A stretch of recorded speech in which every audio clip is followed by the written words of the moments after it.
빌립보서 2장 5절부터 8절 한 구절씩 저와 여러분이 교대로 읽겠습니다. 여러분 안에 이 마음을 품으십시오. 그것은 곧 그리스도 예수의 마음이기도 합니다. 그는 하나님의 모습을 지니셨으나 하나님과 동등함을 당연하게 생각하지 않으시고 오히려 자기를 비워서 종의 모습을 취하시고 사람과 같이 되셨습니다. 그는 사람의 모양으로 나타나셔서 자기를 낮추시고 죽기까지 순종하셨으니 곧 십자가에 죽기까지 하셨습니다. 아멘. 전에 제가 여러분들에게 한번 소개한 적이 있는데 오늘 다시 한번 기억을 해주셔도 좋을 것 같습니다. 꿈과 비전, 비전과 꿈이라는 제목으로 어떤 회사의 신입사원들 한 200명 앞에서 강의를 한 적이 있습니다. 꿈과 비전, 비전과 꿈에 대해서. 그런데 재미있는 아이디어를 하나님께서 주셨어요. 그래서 강의를 시작하기 전에 직원들 한 사람 한 사람에게 무선 마이크를 입 앞에 대주면서 쭉 한번 물어봤어요. 이제 교육기간이 끝나게 되면, 부서에 이제 배치가 되어서 일을 하게 될 텐데, 어떤 상사 밑에서 일을 하고 싶냐? 어떤 상사 밑에서 일하고 싶냐고. 좀 마이크를 대주면서 제가 조건을 얘기했죠. 한 가지씩만 대답하라고. 왜냐하면 다음 사람이 대답을 해야 되니까. 200가지 대답을 하다 보면 중간에 딴 생각이 또 안 나는 경우도 있거든요. 한 20명 지나가니까 그 다음부터는 더 할 말이 없어서 그냥 대답할 말이 없으면 앞에 하고 똑같으면 그냥 패스를 시켰어요. 그래서 200명을 쭉 얘기를 들어봤는데 자기 분야의 전문 지식을 가진 사람, 신입사원인 자신과 차라도 한 잔 마실 수 있는 사람, 회사에 늦게 출근했을 때 야단치기보다는 무슨 일이 있었냐고 물어봐 줄 수 있는 사람, 또 내가 틀렸을 때 꾸중을 하기 전에 설명을 해줄 수 있는 사람. 가만히 얘기를 들어보니까 앞에 이제까지 살아오면서 좀 상처가 됐던 것들하고 이렇게 연관된 대답을 많이 하는 거 아닌가 하는 생각이 들더라고요. 그런데 그 대답들을 전부 정리해 보니까 3가지더라고요. 여러분도 한번 생각해 보시면 좋을 것 같아요. 자, 우리 은실자매가 이번 토요일 날 결혼하죠, 그죠? 제일 쉽게 얘기하자면 옆에 이제 신랑이 남편이 될 텐데 어떤 남편이길 원해요? 이렇게 생각하셔도 돼요. 옆에 있는 신랑은 이제 은실자매한테 어떤 아내가 돼주기를 원하는가? 이따가 이제 예배 끝나고 난 다음에 바로 물어볼게요. 이따가 나 좀 만나고 가요. 어떤 아내가 되길 원하는가? 또 만일에 중고등부에서 물어본다면 아빠 엄마가 어떤 엄마이기를 원하는가? 이 질문을 해도 마찬가지예요. 그래서 여러분들이 만일에 학생이시라면 학교에서 선생님이나 교수님이 어떤 교수님이기를 원하는가? 더 쉽게 얘기하죠. 가장 공통된 걸로 여러분들이 지금 다운교회 교인이잖아요. 그러면 다운교회 담임 목사가 어떤 담임 목사이기를 원하는가? 이 질문을 하면 간단해요. 자, 이게 3번째 질문이 제일 저는 어떤 대답이 나올까봐 제일 걱정이 되는데 이상한 얘기가 나올까봐. 아무튼 어떤 담임 목사이기를 원하는가? 자, 우리 어저께가 생일이었던 우리 고영만 형제부터 한번 질문을 해볼게요. 한 가지씩만 대답하는 거예요. 어떤 담임 목사이기를 원하세요?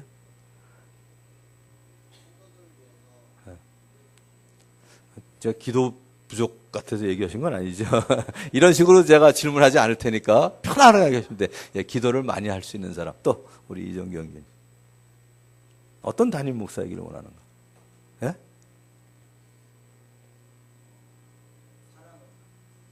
사랑을 듬뿍. 예, 아무튼 생각 많이 하겠습니다. 또 우리 이선일 형제님. 올해 또 우리 강민성 형제님. 저렇게 얘기하면 참 난처하고 좀 구체적으로 얘기해야 되는데 결국은 그 신입사원들이 대답한 거를 쭉 보았더니 3가지로 요약이 되더라고요.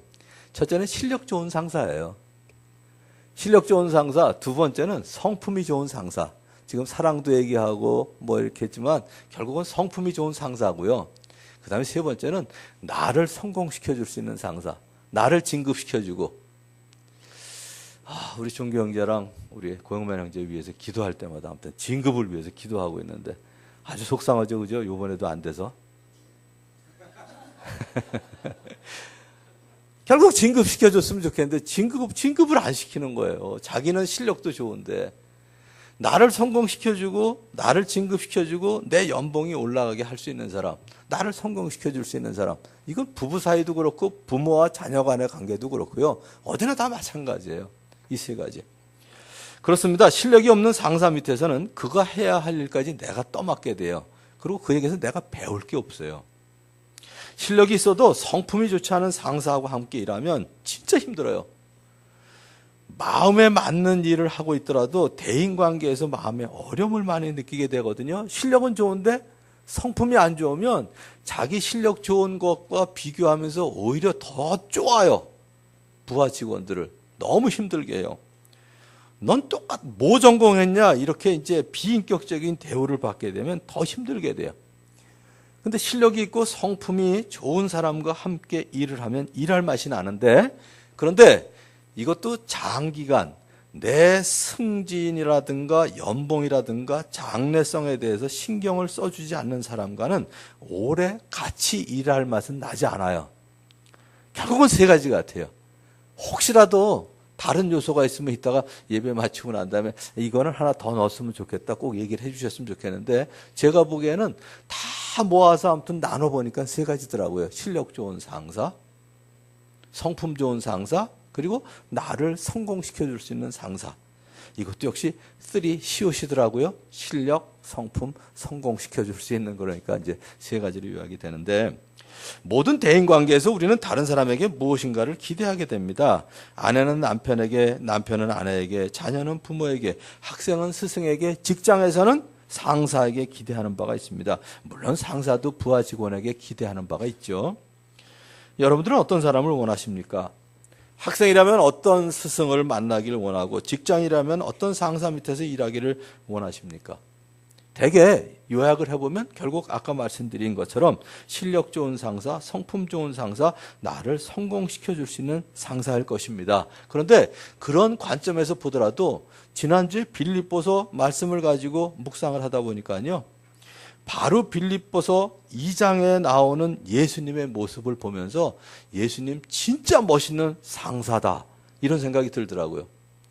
예수님을 상사라고 얘기하니까 좀 그렇긴 하지만 정말 실감나게 이렇게 이해할 수 있도록 표현하자면, 첫 번째, 예수님은 실력 좋은 상사세요. 실력 좋은 상사세요. 통계를 내는 기관에 따라 다르긴 하지만 2014년, 그러니까 작년이죠. 2014년 한국 갤럽의 종교 실태 리서치 결과를 보면 아주 긍정적이에요. 저희가 생각하는 것보다 오히려 낮게, 좋게, 높게 평가를 했더라고요. 자, 한국 갤럽 종교 실태 그 리서치에서 한국의 기독교인을 몇 %로 봤을 것 같아요? 대개 10 몇 %, 이럴 것 같죠, 그죠? 저도 그렇게 알았거든요. 우리가 17% 정도 하니까 그거보다 더 낮겠지, 실제는. 그랬는데 아니더라고요. 21%로 나와 있어요. 근데 불교보다 떨어져요. 불교는 훨씬 더 많아요. 본인들이 이제 낸 거죠. 우리는 17%라고 알고 있는데 이보다 높은 퍼센트가 나와서 격려가 되기도 했는데, 아무튼 예수님을 믿는 사람이 17%이든 21%이든 5분의 1밖에 안 되는 거예요. 그죠? 자, 5분의 1이면 5분의 1 안에 들어가기가 쉬워요? 5분의 4 속에 들어가기가 쉬워요? 당연히 5분의 4에 포함되기가 쉽거든요. 5분의 1 안에 들어가기가. 예를 들자면 5명 중에 1명을 뽑는다. 그러면 합격하기가 쉬워요? 불합격하기가 쉬워요? 당연히 불합격하기가 쉽죠. 5명 중에 1명 붙고 4명 떨어지니까. 그런데 우리가 예수님을 믿는 사람 가운데 속해 있다는 것 정말 감사한 일이라고요. 왜냐하면 이 세상에 어느 누구도 인간의 죄짐을 대신 지고 돌아가신 분은 없습니다. 예수님 외에는 없어요. 어느 종교의 창시자도 인간들의 죄짐을 대신 지고 내가 죽었다, 죽는다, 이건 우린 역사에서도 배운 적이 없어요. 본인이 그렇게 얘기하신 적이 없고. 그리고 예수님만이, 오직 예수님만이 죽은 자 가운데서 다시 살아나신 분입니다. 하나님께서 우리가 구원을 받을 수 있도록 예수님 외에는 다른 이름을 주신 적이 없다고 명확하게 얘기를 하셨거든요. 사도행전 4장 12절에 보면. 그런데 하나님께로 갈 수 있는 유일한 길이고 유일한 진리고 유일한 생명이신 예수님을 믿고 있으니 우리는 얼마나 큰 복을 받은 사람인지 모르겠더라고요. 사실은 지난주에 빌립보서 2장 말씀, 이 말씀 준비하고 나서 진짜 신났어요, 제가. 물론 이거 다 알고 있는 사실인데 이거 다시 한번 생각하니까 정말 나는 복받은 사람이더라고요. 그것뿐만 아니라 이제 오늘 아침에는 이제 우리 교회가 예배를 시작한 지 21년 됐는데 21년을 그냥 짧은 시간이지만 쭉 돌아봤어요. 우리 교회가 이만큼 된 거. 모르겠어요. 뭐 개척했는데 저보다 더 커진 교회도 있겠지만 많은 분들한테 들은 얘기는 그 얘기예요. 어떻게 해서 서울에서 개척해서 그만큼 됐냐? 제 실력이나 제 성품 가지고는 아니에요. 그러니까 이것만 해도 은혜인데 그 사이에 우리 아이들 둘 교회 안에서 믿음의 생활 잘했고 믿음의 신부들을 만나서 아무튼 이렇게 했고요. 오늘 아침에 그 생각도 들더라고요. 우리 애들은 나보다 실력도 좋네. 나는 아들만 둘인데 아들, 딸 하나씩 딱 낳았으니까 야, 그 실력도 나보다 좋네. 오늘은 그 생각을 하면서 제가 감사했거든요. 그렇다고 뭐 아들만 둘 있는 사람들을 이렇게 안타까워하거나 서러워하지 마세요. 아들 둘도 좋아요. 참 감사하다 이 생각이 들었는데 유일한 길. 만일에 내가 예수님 몰랐으면 저도 어떤 종교든지 아무튼 따라다녔을 거거든요. 모르죠. 또 이단을 따라다녔을지도 모르겠죠. 근데 유일한 길, 유일한 진리, 유일한 생명이신 예수님을 믿고 있으니 얼마나 복받은 사람인가. 이 생각이 오늘 아침에 나더라고요.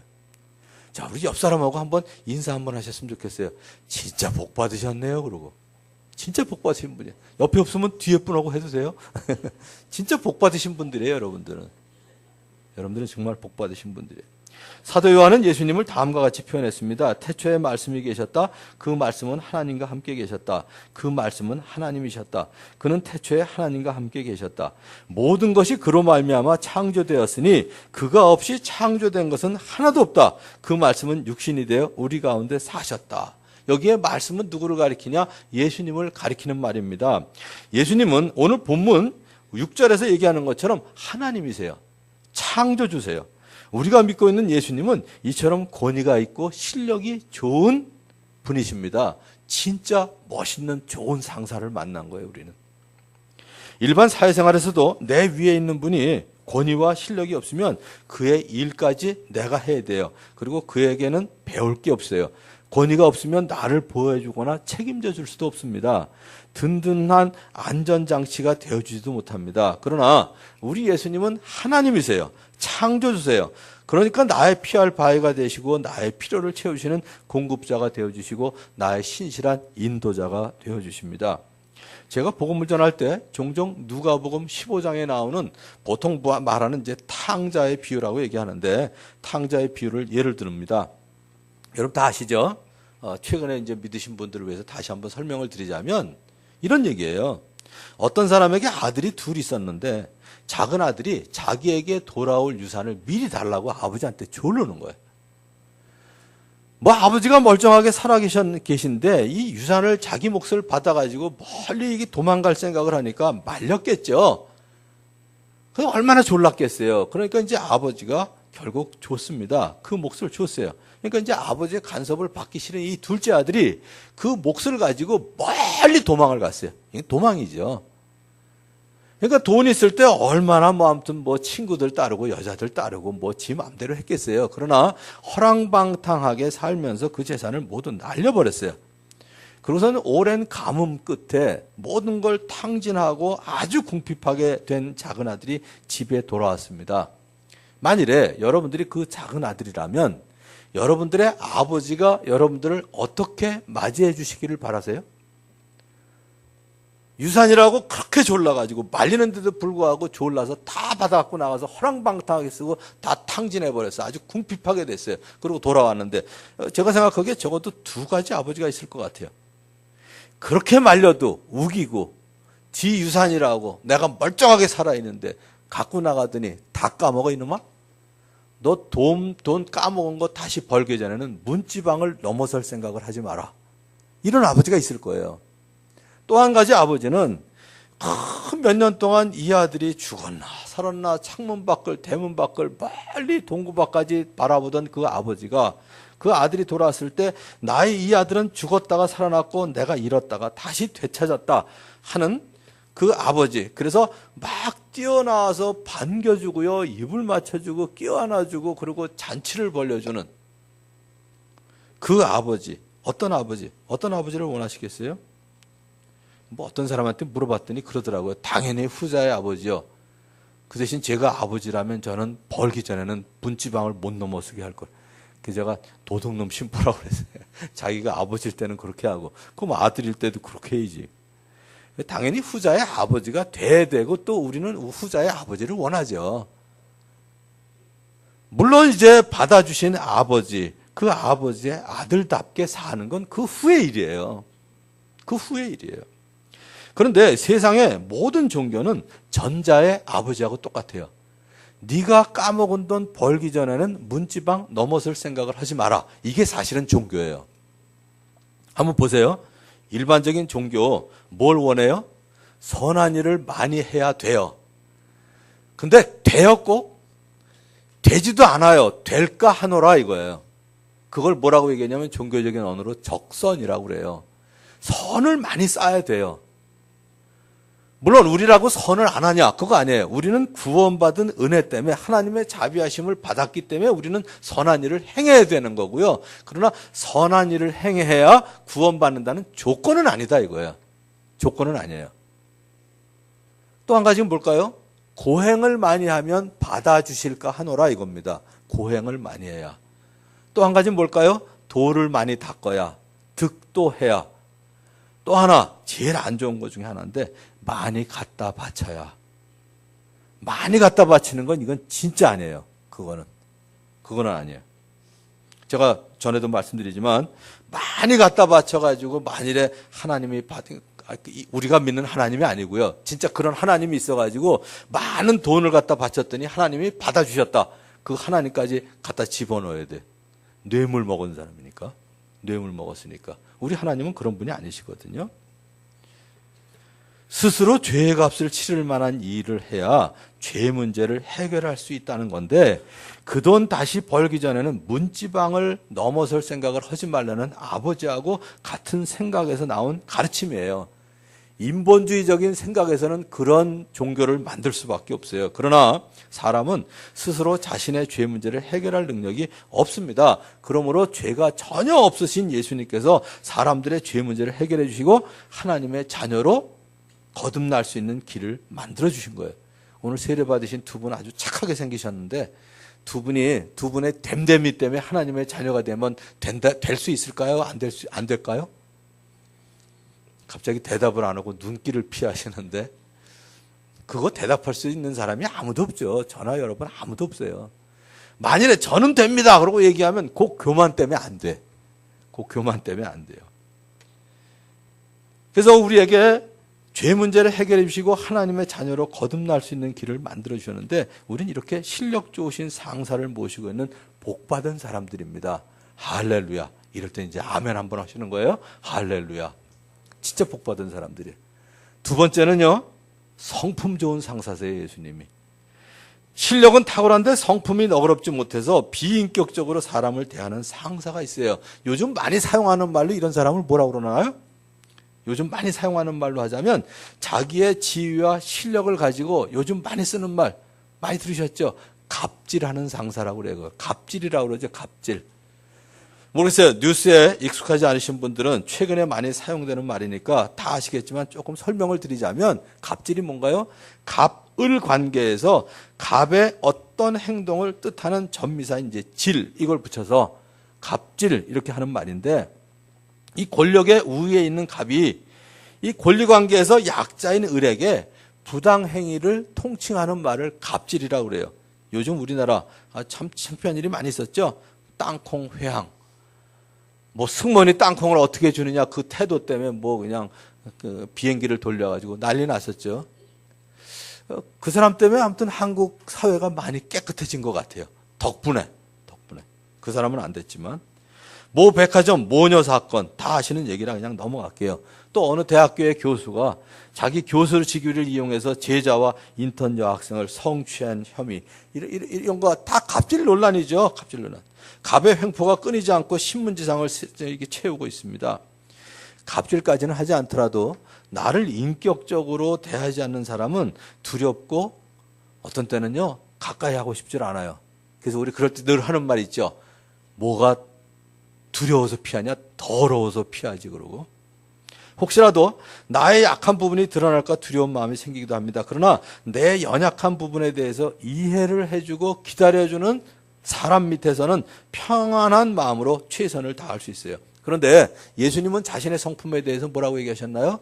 나는 마음이 온유하고 겸손하니 라고 이제 친히 말씀하셨는데, 하나님 자신이 오늘 본문 말씀처럼 자기를 비워서 종의 모습을 취하시고 사람과 같이 되신 것보다 더 낮아지실 수가 있을까요? 그처럼 예수님은 겸손하고 온유하신 분이십니다.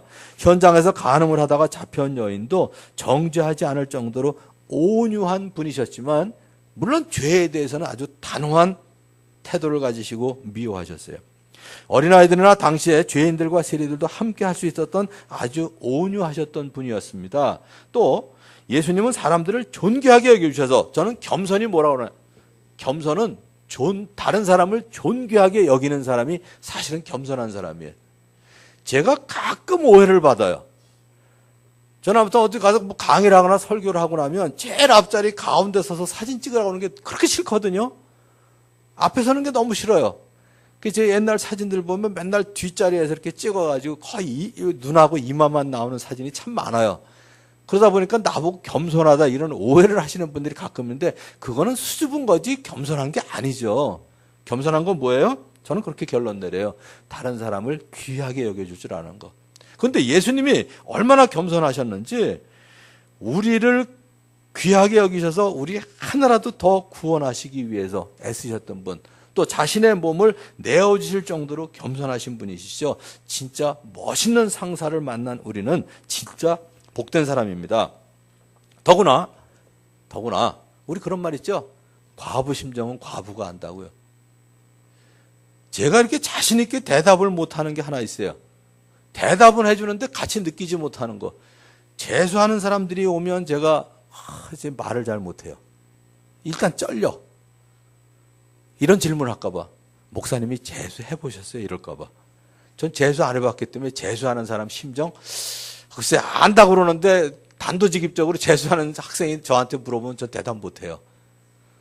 뭐 저런 거 있잖아요. 아기 낳은 사람이 나보고 아기 낳은 사람이 그 고통을 알아 그러면 그거 내가 모르지 뭐. 이런 수밖에 없는 것처럼. 그런데 예수님은 인간으로 오셔서 인간이 받을 수 있는 시험을 우리가 받을 수 있는 이상으로 받으셨어요. 첫 번째, 예수님은 40일을 금식하셨거든요. 여러분 중에 40일 이상 금식하신 분 계세요? 일단 육체적으로 우리보다 더 고통을 받으셨어요. 그런데 40일을 금식하신 다음에 시장하실 때, 네가 하나님의 아들이거든 이 돌들에게 빵이 되라고 말해봐라 하는 시험을 받으셨어요. 예수님은 성경에 기록된 말씀, 사람이 빵으로만 살 것이 아니라 하나님의 입에서 나오는 모든 말씀으로 살 것이라는 말씀으로 시험을 이기셨습니다. 자, 두 번째는 성전 꼭대기에 서셨죠. 제가 예루살렘에 갔을 때 성전 꼭대기가 어디냐면, 성전이 있으면 동남쪽에 있는 꼭대기인데 거기가 약 13m, 사람이 제일 그 두려움을 느끼는 높이라고 그러더라고요. 근데 그 밑이 뭐냐면 안반이에요. 그것도 잘 다듬어지는 안반이 아니라 삐죽삐죽한 돌멩이들이 바닥에 있더라고요. 거기서 내려다 보니까 진짜 오금이 저리더라고요. 거기서 지금 얘기한 거예요. 사탄이 네가 하나님의 아들이거든 여기에서 뛰어내려 보아라. 성경에 기록하기를 하나님이 너를 위하여 자기 천사들에게 명하실 것이다. 그리고 그들이 손으로 너를 떠받쳐서 너의 발이 돌에 부딪히지 않게 할 것이다 라면서 성경을 인용하면서까지 악마가 시험을 했어요. 그런데 예수님은 또 성경에 기록하기를 주 너의 하나님을 시험하지 말아라 하였다 하시면서 시험을 이기셨습니다. 자, 세 번째는 여기 이제 산이라고 하면 그 앞에 있는 감람산 또는 올리브산을 얘기하는데, 그 산으로 가면 예루살렘 성이 다 보여요. 그러니까 거기서 이제 시험을 한 거예요. 뭐냐면 세상의 모든 나라와 그 영광을 보여주고 말했습니다. 내가 나에게 엎드려서 절을 하면 이 모든 것을 내게 주겠다. 그때 예수님께서 분명히 얘기하셨죠. 사탄아 물러가라. 성경에 기록하기를 주 너의 하나님께 경배하고 그분만을 섬겨라 하였다 하시면서 시험을 이기셨습니다. 예수님은 우리가 받을 수 있는 육체적인 시험, 명예욕에 대한 시험, 소유욕에 대한 시험, 우리가 받을 수 있는 것 거의 대부분이 세 가지예요. 육체적인 시험이고요. 그 다음에 또 뭘까요? 명예, 권력욕에 대한 시험이고 소유욕에 대한 시험이에요. 나눠보면 결국. 그런데 예수님은 몸소 시험을 받아서 고난을 당하셨기 때문에 시험을 받는 사람들을 다 도우실 수가 있습니다. 두 번째, 성품 좋은 상사세요. 자, 세 번째는 나를 성공시켜 주시는 상사입니다. 제가 고등학생일 때, 이것도 제가 전에 한 번쯤 얘기를 한 것 같은데, 제가 고등학교 다닐 때요, 고1 때 우리 국어 선생님이 계셨어요. 저희는 이제 고등학교 1학년 때부터 아무튼 대학 입시 준비를 했는데, 이 국어 선생님이 연세가 좀 많으신 분인데, 연세가 많다고 해서 꼭 실력이 없는 건 아니에요. 그분이 이제 여러 과정을 거쳐서 이제 교사가 되신 것 같아요. 인격이 정말 훌륭하셨어요. 근데 유감스럽게도 우리에게 가르쳐 주실 수 있는 실력이 없으셨어요. 그 시간이 너무 아까운 거예요. 여러분도 아마 그런 선생님 계셨을 거예요. 학교 다닐 때. 그래서 저희 어떻게 했는지 아세요? 국어책을 일단 딱 펴놓고요. 그 앞에 수학 정석, 그 다음에 영어, 우리 쓰던 거는 1200제, 영어 1200제. 그거 가지고 열심히 우리 공부를 했거든요. 얼마나 성품이 좋으신지 뻔히 아실 텐데 일절 얘기를 안 하세요. 성품 좋으시죠? 성품은 좋으신데 실력이 없으셨어요. 근데 또 한 분이 계셨어요. 고3 때 우리 고문 선생님이셨는데, 역시 국어 선생님이셨는데, 이분은 얼마나 실력이 좋은지, 아무튼 웬만큼 중요한 내용은 어느 참고서 몇 페이지 몇째 줄에 있는 것까지도 다 아세요. 그런데 그 실력이 얼마나 대단한지 고3 때 저희가 매달 아무튼 국어 시험을 봤거든요. 모의고사. 보셨죠? 100점 만점인데 그때 우리 평균이 12점이었어요. 얼마나 아무튼 어렵게 내시는지. 어렵게 풀어야 입시할 때 이제 도움이 된다고. 우리 평균 12점 맞을 때 90몇 점 맞는 애가 꼭 하나 있었어요. 전 지금도 기억이 나. 지금 서울대 교수로 있는 이 임주순이, 이 지독한 놈이라고 이제 그런 인간들이 있어요. 좌절감을 느끼게 하는. 어쨌든 우린 평균 12점이었어요. 근데 그분의 성품은 정말 아니었어요. 그 당시에 전부 이제 모나미 볼펜 갖고 있었는데 그 똑똑 소리를 너무 싫어하시는 거예요. 그래서 어떻게 하다 보면 이렇게 실수를 할 수도 있잖아요. 똑 그러면 바로 나오래요. 그래서 여기다 세워놓고 꼭 요걸 가지고 코끝을 때리셨어요. 근데 코끝을 바로 안 때리시고요. 눈 감으래요. 그리고 실실 웃으면서 안 때리세요. 그리고 놀래가지고 깜짝 뜨면 감어. 그러고서 또 안 때리시고 그렇게 약을 올리셨어요. 얼마나 아무튼 비인간적으로 했는지 1969년 박정희 대통령이 있을 때 우리가 삼선 개헌 반대 데모를 했는데 삼선 개헌하고 그 국어 선생님하고는 아무 관계가 없잖아요. 근데 데모할 때 그 중에 하나가 뭔지 아세요? 그 선생님을 내보내라. 얼마나 싫었는지. 또 한 분이 계셨어요. 대학교 때 우리 전공 교수님이셨는데 그분 진짜 책도 많이 쓰시고요. 카운셀링이나 아무튼 많이 나가세요. 회사에. 근데 이상하게 아무튼 수업 시간만 되면 그분이 쓰신 책 그냥 읽으셨어요. 누가 대리 대답을 해도 질문도 안 해. 그냥 대답 소리만 나오면 그냥 출석으로 다 체크하시고요. 그냥 책 읽으시는 거예요. 그대로 읽으세요. 설명도 더 안 붙여. 어떻게 했을까요? 우리는 수면 보충 시간이었어요. 그 시간이. 그래서 그 세 분을 겪으면서 제가 리더십이 뭔가를 알았어요. 첫째, 성품이 좋아야 된다. 두 번째, 실력이 좋아야 된다. 세 번째는 전달 능력, 교수 능력이 있어야 된다. 이게 전 리더라고 아주 정의를 내렸어요. 모르겠어요. 제가 글재주가 있어서 리더십에 대해서 제목을 쓴다면 저는 세 단원으로 쓸 거예요. 실력, 성품, 실력. 그런데 하나님 자신이신 예수님께서 이 땅에 오신 이유를 뭐라고 설명하셨냐면 도둑은 다만 훔치고 죽이고 파괴하려고 오는 것뿐이다. 나는 양들이 생명을 얻고 또 더 넘치게 얻게 하려고 왔다. 이렇게 말씀하셨습니다. 예수님은 세상 사람들이 생명을 얻고 더 넘치게 하기 위해서, 그러니까 우리를 성공시켜주고 우리를 잘되게 하시기 위해서 자기를 낮추시고 십자가에 달려 죽기까지 순종하셨다. 오늘 8절 말씀입니다. 얼마나 우리를 귀하게 보시고 우리를 잘되게 하기 위해서 십자가에 달려 죽기까지 복종하신 거예요. 또 예수님은 이 땅에 오신 이유를 이렇게 설명하셨어요. 인자는 섬김을 받으러 온 것이 아니라 섬기러 왔으며 많은 사람을 구원하기 위하여 치를 몸값으로 자기 목숨을 주러 왔다. 이렇게 얘기하셨어요. 예수님은 창조주 하나님이십니다. 그런데 섬김을 받으시는 것이 아니라 도리어 인간들을 귀중하게 여기시고 인간들을 구원하시기 위해서 이 땅에 오셨고 십자가에 죽기까지 복종하셨다는 얘기예요. 자, 예수님도 십자가형을 앞에 두고 이렇게 기도하셨습니다. 아버지, 만일 아버지의 뜻이면 이 잔을 거두어 주십시오 라고 기도하셨어요. 무슨 얘기일까요? 할 수만 있으면 이 고통의 극치고 수치의 극치인 십자가에 달리지 않기를 원하셨습니다. 그러나 내 뜻대로 마시고 아버지의 뜻대로 되게 하여 주십시오 하는 기도를 덧붙이셨습니다. 예수님의 마음은 수치와 고통의 극치인 십자가에 달리고 싶지 않으셨지만 인간들을 잘 되게 하기 위해서, 인간들을 구원하기 위해서 십자가에 죽기까지 복종하셨습니다. 이제 결론을 맺겠습니다. 실력이 좋고 성품이 훌륭해도 나를 잘 되게 하고 성공시켜주지 못하면 한계가 있는 상사입니다. 사도 바울도 로마서 15장에서 로마 교인들한테 이렇게 얘기했어요. 형제들아, 너희가 스스로 선함이 가득하고 모든 지식이 차서 능히 서로 구원하는 자임을 나도 확신하노라. 아주 한 성경 구절인데 어떻게 이렇게 리더십에 대해서 잘 요약을 했을까? 너무 놀랬던 구절이에요. 너희가 선함이 가득하고 성품이 좋아야죠. 모든 지식이 차서 실력이 좋아야죠.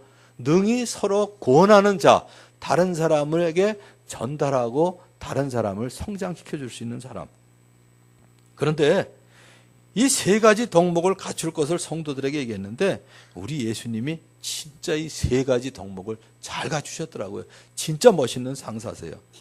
진짜 멋있는 상사 예수님을 만난 것은 우리에게 엄청난 복입니다. 이제 멋있는 상사 예수님을 닮아서 새로 이제 장로로 임직하시는 분들이나 우리 모든 성도들 실력, 성품을 갖추고 다른 사람을 성공시켜주는 상사가 되실 것을 주님의 이름으로 축복하고 기도합니다. 기도하겠습니다. 자, 이제 오늘 들은 바 말씀 가지시고 여러분들을 리더로 여기는 사람들에게 또 여러분들의 도움을 요청하는 사람들에게 과연 나는 실력과 성품과 다른 사람을 성공시켜주는 일에 어떤 덕목을 잘 가지고 있는지 또 모자라는지 한번 생각해 보시면서 회개할 것은 회개하시고 감사할 것은 감사하시고 또 새로운 다짐을 가지고 하나님 앞에 기도하는 시간, 침묵 가운데 1분 기도하신 후에 제가 기도하도록 하겠습니다. 하나님 아버지 감사합니다. 무엇보다도 유일한 길이 되시고 진리가 되시고 생명이신 창조주 하나님 예수님을 저의 구주로 만나게 하신 것 감사합니다. 하나님 아버지의 온유하고 겸손하신 주님 앞에 늘 나아갈 수 있도록 도와주시고 참 주님께서 나를 가장 잘 되게 하시고 성공시켜 주실 것이라는 믿음을 가지고 늘 주님을 의지하고 주님을 가장 첫 자리에 모시는 삶을 살도록 인도하여 주시옵소서. 예수님의 이름으로 기도합니다. 아멘.